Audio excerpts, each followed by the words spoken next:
વિરમગામ સરકારી હોસ્પિટલમાં બેદરકારીનો મામલો. સંદેશ ન્યૂઝના અહેવાલ બાદ તંત્ર એક્શનમાં છે. બેદરકારી મુદ્દે સ્ટાફને નોટિસ ફટકારાઈ છે. સુપ્રિન્ટેન્ડન્ટે અધિકારીઓ સાથે બેઠક યોજી. રાત્રિ સ્ટાફમાં નર્સ અને મેડિકલ સ્ટાફનો વધારો. તો દર્દીઓની સારવારમાં બેદરકારી ન રાખવા માટે કડક સૂચના આપવામાં આવી છે.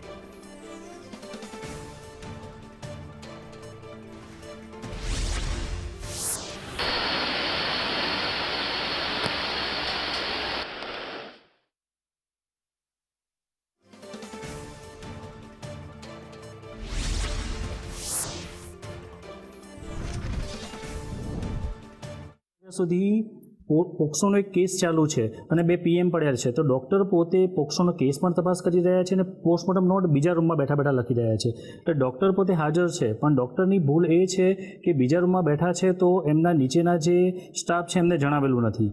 તો ડૉક્ટર જે આવેલા છે અસારવાથી એમને પણ અમે નોટિસ આપેલી છે. અન્ય જે 2 સ્ટાફ નર્સ છે કે જે પોતે રૂમમાં હાજર નથી તેમને પણ બેદરકારી દાખવી છે એ બદલ એમને પણ નોટિસ આપી છે અને અમારા ઉપરી અધિકારીને અમે જાણ કરી દીધેલી છે. ગઈકાલે સવારે અમે મારા મમ્મીને ગાંધી હોસ્પિટલ લઈને આવેલા. એમને છાતીમાં દુખાતું હતું, એ બધું ચક્કર આવતા હતા, એના કારણે અમે લઈને આવેલા. પછી ત્યાં આવેલા તો ડૉક્ટર સ્ટાફ કે કોઈ પણ વ્યક્તિ હાજર ન હતું. એક વ્યક્તિ હાજર હતો તે સૂતો હતો. તેના ઉપર સાહેબે એક્શન લીધા છે. અત્યારે અમને બોલાવીને અને બાંયધરી આપી છે તો કડકમાં કડક કાર્યવાહી થશે એમના ઉપર. બાંયધરી આપી અમને કે હવે પછી આવો બીજો કોઈ દિવસ બનાવ બનશે નહીં એવી અમે બાંયધરી આપીએ છીએ.